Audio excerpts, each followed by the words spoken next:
The mediator's pen froze in midair, and for a heartbeat, the room went utterly silent. My younger sister, Emma, was smiling that polished, confident smile she'd worn since the day she decided my life's work was hers to claim. "Claire," she said sweetly, "Dad always told me the company was meant for both of us." The mediator nodded, almost pitying me, as if I'd stolen something that was never truly mine. 42 years of sweat, lost weekends, sleepless nights reduced to a family promise. I could feel the blood pounding in my ears as Emma's lawyer slid a document across the table. "We're seeking 50% ownership," he said. I didn't argue. I didn't defend myself. I just opened my briefcase, pulled out a single envelope, and set it on the table. "You might want to read this first," I said. And that was the moment everything changed. People like to think success happens overnight. Mine didn't. It started in 1983, in a tiny apartment above a pawn shop in Dallas, where I used to sketch furniture designs on my kitchen table between part-time jobs. I was 21, broke, and stubborn enough to believe I could build something beautiful. My father, Harold Harrison, was a contractor, practical, tough, a man who measured worth in calluses. One evening he handed me an envelope with a small smile. $10,000, he said. "It's not much, but it's a start. Build something of your own, Claire. Make it count." That was all I needed. With that loan, I bought secondhand drafting tools, rented a garage space, and founded Harrison Home Design.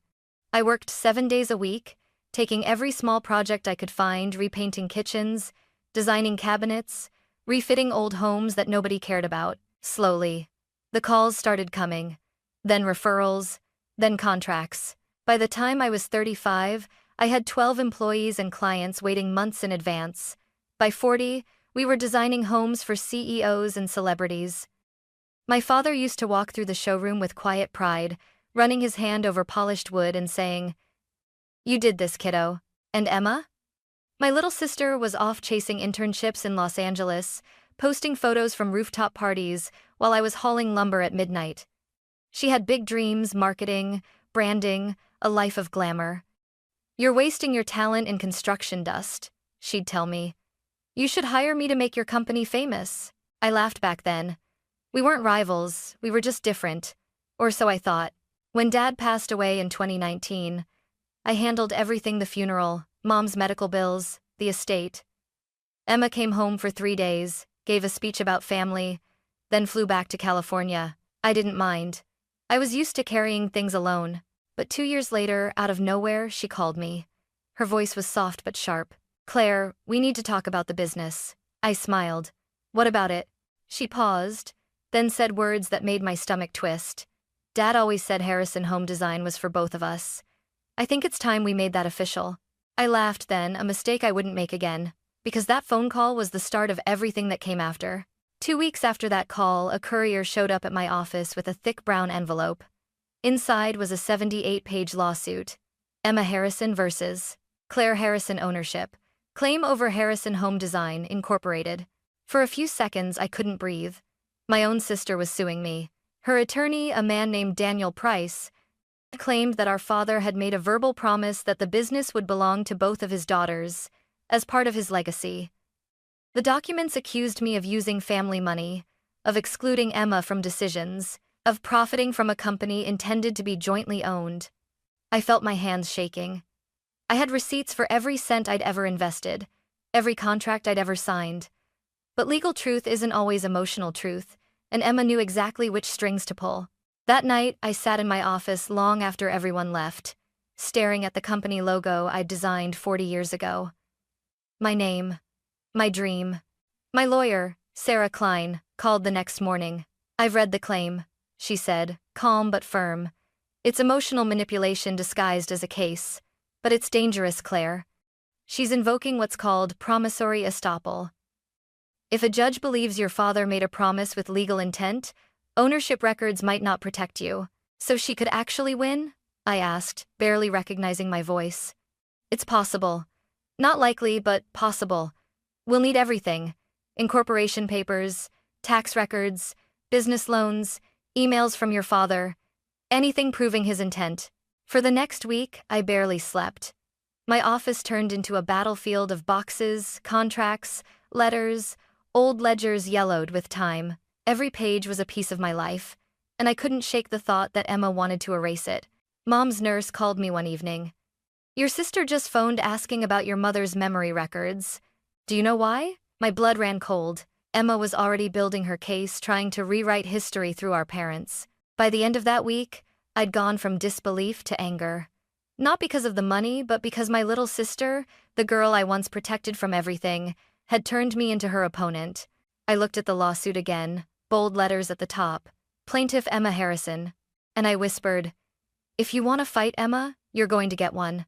The first mediation session was held downtown, in one of those sterile corporate offices that smell faintly of coffee and polished floors. The sign on the door read, "Mediation Suite B." Funny how such a bland place could hold the ruins of 40 years of family. Emma arrived 10 minutes late, wearing a cream blazer and a smile that could cut glass. Her lawyer, Daniel Price, trailed behind her like a shadow. "Claire," she said softly, as if greeting a stranger. "Let's not make this harder than it needs to be." I wanted to laugh. My company, my life, my employees, and she called it not hard. The mediator, Linda Cho, a retired judge with calm eyes and a polite smile, began the session. "We're here to explore a resolution that respects both parties and honors your father's wishes." His wishes. That phrase made my skin crawl. Daniel slid a file across the table. "Our position is simple. Harold Harrison verbally promised that Harrison Home Design would belong equally to both his daughters. My client seeks recognition of her rightful 50%. Linda turned to me. "Miss Harrison, is that accurate?" I met Emma's gaze. "No. My father gave me a loan, not a legacy. I paid him back. Every cent." Emma tilted her head, eyes soft, voice sugar-sweet. "That's not how I remember it. Christmas 2016, Dad told me. Both my girls will share this company one day." Her voice trembled just enough to sound convincing. I clenched my hands under the table. That Christmas, Dad had been confused, mixing up names and stories.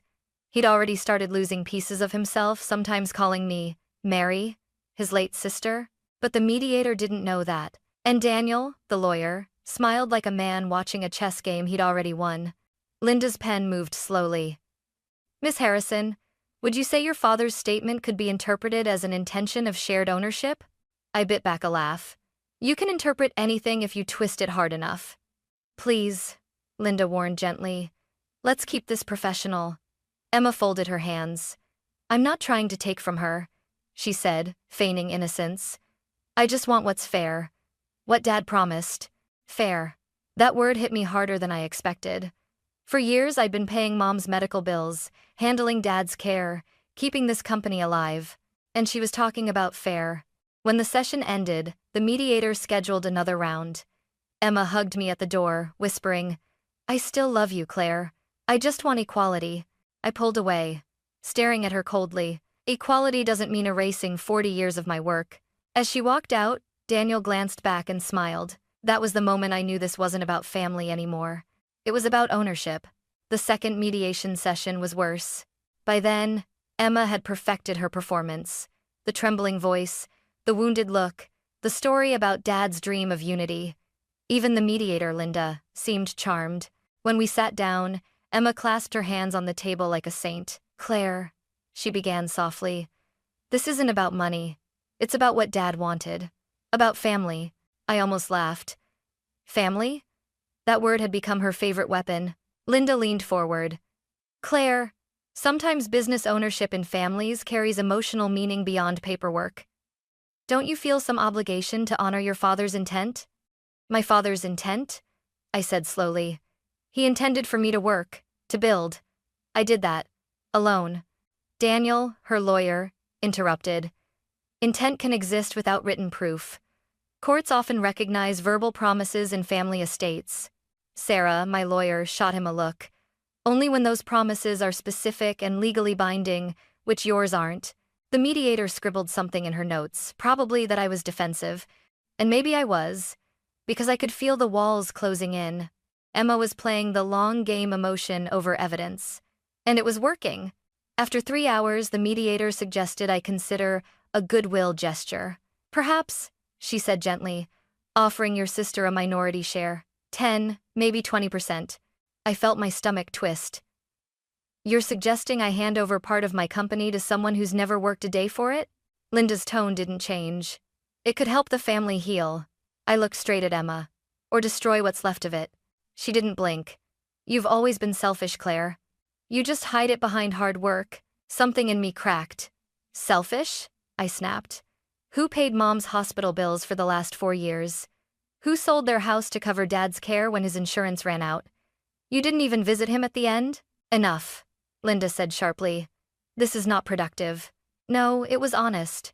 Afterward, Sarah and I rode the elevator down in silence. My reflection in the mirrored wall looked older, heavier. She's getting sympathy, Sarah said finally. The mediator's leaning her way. If this goes to trial, it's still winnable, but mediation might end badly. So what do we do? Sarah looked at me. Find proof. Anything that shows your father intended the business to be yours alone. That night I went home and pulled out the old lockbox Dad had left me after he passed. Inside were tax files, letters, and a sealed envelope labeled Claire, 2015. My hands trembled as I tore it open. The first line read, I'm proud of what you've built, Claire. Harrison Home Design is yours alone. I stopped breathing. In that moment, I realized the truth I needed had been sitting in my hands all along. I sat at my kitchen table long after midnight, the letter trembling in my hands. Dad's handwriting was messy but unmistakable slanted lines, uneven spacing, the ink smudged where his hand had pressed too hard. I'm proud of what you've built, Claire. Harrison Home Design is yours alone. You took a small loan and turned it into something I could never have imagined. Don't let anyone tell you otherwise. You earned every inch of it. Love, Dad. June 2015. June 2015, 4 years before his diagnosis. Before the confusion. Before the fading memories. Back when his mind was sharp as ever. I reread it over and over until the words blurred. Yours alone. Those 2 words felt like air after drowning. Not because I wanted to destroy Emma's claim, but because, for the first time, I knew I wasn't crazy. Dad had known the truth. When I showed Sarah the next morning, she exhaled slowly, scanning the letter. This is solid, Claire. It's dated, signed, and written before his dementia. It's a direct statement of ownership. If we present this in mediation, her case collapses. But will they believe it? Sarah smiled faintly. Oh, they'll believe it. And if they don't, the medical records will make them. I blinked. Medical records? Your father's doctor, he diagnosed him in late 2019. If we can get documentation showing his cognitive decline started after this letter, then every promise Emma claims happened after that becomes invalid. I felt a shiver of hope. Then that means, it means, Sarah said. Your sister built her entire argument on words spoken by a man no longer legally capable of making them. For the first time in months, I allowed myself to breathe. I spent the next week gathering everything. The letter, old emails from Dad, bank transfers showing I'd repaid the $10,000 loan, even his medical reports. Each page felt like a weapon forged from patience and pain. The night before the final mediation, I couldn't sleep. I walked through the quiet halls of my office, the smell of sawdust and paint, the hum of machines cooling down. Every corner whispered the same truth. I built this. But a small voice in my chest still whispered fear. What if Emma didn't care about the truth anymore? What if she just wanted to hurt me? At 2 a.m., I sat in Dad's old office chair, the one I'd kept after he passed. I placed the letter on his desk, tracing his handwriting with my fingers. Dad, I whispered. You always said the hardest fights aren't with strangers, they're with family. I didn't want this fight. But I'm not letting her take what I bled for. When morning came, I wore my best black suit not for intimidation, but for armor. I slipped the letter into a white envelope, tucked it inside my briefcase, and drove downtown. Emma could have her stories, her lawyer, her sympathy. I had the truth. And tomorrow, she'd finally see it. The morning of the final mediation felt colder than usual. I remember gripping the steering wheel so tightly my knuckles turned white. 40 years of my life all reduced to one room, one conversation, one letter. When I walked into the building, Emma was already there, radiant in her white suit, sipping coffee like she owned the world. Her lawyer, Daniel, nodded politely. The mediator, Linda, gave me that rehearsed smile I'd come to hate, calm, neutral, detached.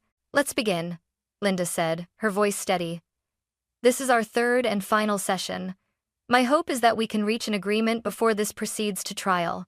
Emma leaned forward, resting her manicured hands on the table. "I'm not asking for anything unreasonable," she said smoothly. "Just what my father intended, a fair 50%. Her tone was calm, but the challenge underneath it was sharp enough to cut glass. Sarah, my lawyer, interjected. "Your father's intent is not a legal claim, Miss Harrison. Without proof." Emma interrupted. "Proof? I was there. Christmas 2017. Dad told me. Emma, don't worry. The business will be yours too." He said it more than once. I stared at her, trying to find the sister I used to know in that polished stranger. "You mean the same Christmas he forgot where he was halfway through dinner? When he asked me if I'd finished high school?" Emma's face went pale. "He had good days and bad days." "Exactly," I said, my voice steady. "And you're building your case on the bad ones." "Enough," Linda said sharply. "Let's keep this professional." Daniel cleared his throat. "Regardless of your client's tone, Miss Klein, the fact remains there's credible evidence of Mr. Harrison's verbal intent. He repeated this promise multiple times." Sarah smiled thinly. "Then, let's talk about evidence." She reached into her bag and pulled out a sealed envelope. "Claire, would you like to present what we discussed?" My hands didn't shake this time. I placed the envelope in front of me and slid it across the table. Emma frowned. "What is this?" "The truth," I said. Sarah unfolded the letter and began to read aloud. "I'm proud of what you've built, Claire. Harrison Home Design is yours alone. You took my small loan and turned it into something incredible. Don't let anyone tell you otherwise." Harold Harrison, June 2015. The silence that followed was deafening. Even Linda stopped writing. Daniel's mouth opened slightly, but no sound came out. "This was written 4 years before his dementia diagnosis," Sarah continued. "We've also obtained his medical records, confirming cognitive decline began in late 2019. Every conversation Emma references occurred after that date." Emma blinked rapidly, color draining from her face. You went through his medical records?" I nodded. "I did, because you forced me to." Linda looked at Emma, then at me. "Miss Harrison, this letter changes the context entirely. It shows your father viewed the business as Claire's property, not a shared family asset." Daniel tried to recover. "A single letter doesn't negate years of expressed intent." Sarah cut him off.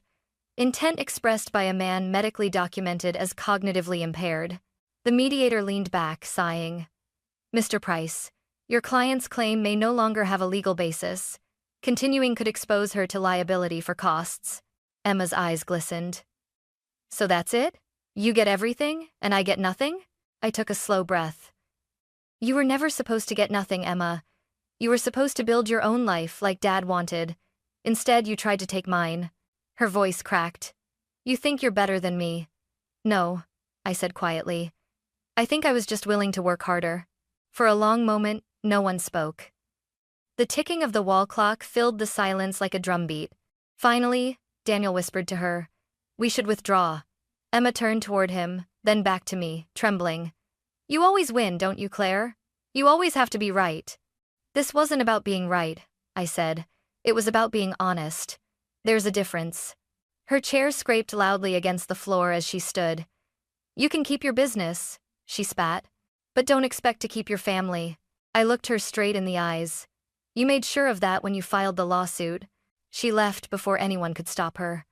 The door slammed behind her, leaving the faint echo of perfume and anger in the air. Linda looked at me, her voice soft now.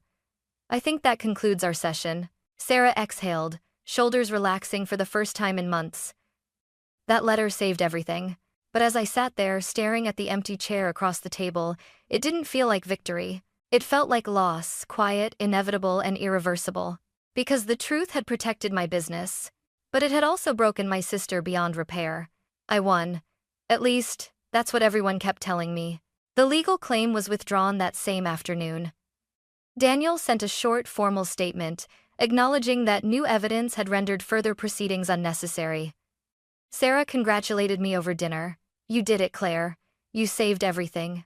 But that night, sitting alone in my office, I didn't feel victorious. The letter, Dad's letter, sat framed on my desk now. But instead of pride, all I felt was a dull ache in my chest. Because in proving the truth, I had lost something else: my sister. Emma didn't call. She didn't text. Weeks passed. The holidays came and went. Our mother, still in her care facility, kept asking why Emma never visited anymore. I didn't have the heart to tell her. One morning, about a month after the mediation, my phone buzzed with an unfamiliar number. I almost didn't answer, but something told me to. Claire? It was Emma. Her voice was thin, tired. I just wanted to say, "I'm sorry." For a moment, I couldn't speak. The sound of her voice brought back everything: the laughter, the fights, the Christmas mornings we spent helping Dad hang lights on the porch. "I didn't know about the letter," she said softly. "If I had, I don't think I would have done any of it. I felt like you got everything, and I got left behind." I was angry. "You could have just told me that," I whispered. "I didn't think you'd listen," she said, voice cracking. "You always sounded so sure of yourself. I thought I had to fight to matter." I swallowed the lump in my throat. "Emma, you always mattered. You're my sister. But you can't build your worth by tearing mine down." There was silence. Then she whispered, "I know." Before she hung up, she said something that stayed with me. "Dad was proud of you, Claire. I was just too jealous to see it." When the call ended, I sat there for a long time, staring at the framed letter on my desk. I'd fought to keep what I built, and I had, but the cost was heavier than any settlement. Victory, I realized, doesn't always feel like winning. Sometimes, it feels like standing in the wreckage of something you loved, trying to decide whether to rebuild or to just remember. It's been a year since that day in the mediation room, the day I laid down a single envelope and watched my sister's claim, and our bond, crumble in silence. Harrison Home Design is still mine. Stronger, even. We've expanded into 2 new cities, hired 20 more people, and hit our first $7 million valuation. From the outside, everything looks perfect. But success doesn't feel the same anymore. Sometimes I catch myself staring at the letter framed above my desk. Dad's words, steady and clear: "It's yours alone. You earned every inch of it." I used to think that line meant ownership. Now I think it meant responsibility. The responsibility to protect what I built, but also to protect the people I love, even when they're the ones who hurt me. Emma and I started speaking again a few months ago. She showed up at Mom's birthday with flowers, nervous, awkward, but there. We talked for hours afterward about Dad, about our mistakes, about how envy can twist love until it looks like hate. She told me she was in therapy. She's starting her own small design consultancy now, nothing like mine, but hers. And when she said that, something inside me loosened. Because maybe that's what Dad really wanted all along. Not equality, but independence. Last week, I invited Emma to visit my studio.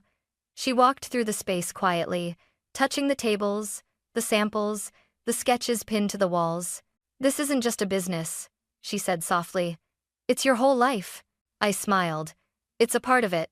But I'm ready to make room for more." We stood there for a long moment, 2 sisters who had finally stopped trying to compete and had started learning how to coexist. When she left, I looked around my office at the sunlight cutting through the glass, the hum of machines, the laughter of my team, and I realized something simple and true. You can rebuild a business after it's attacked. You can even rebuild trust after it's shattered, but only if you decide the past doesn't get to own you anymore. Dad's letter ends with the words, "Make it count." And for the first time in years, I finally feel like I am.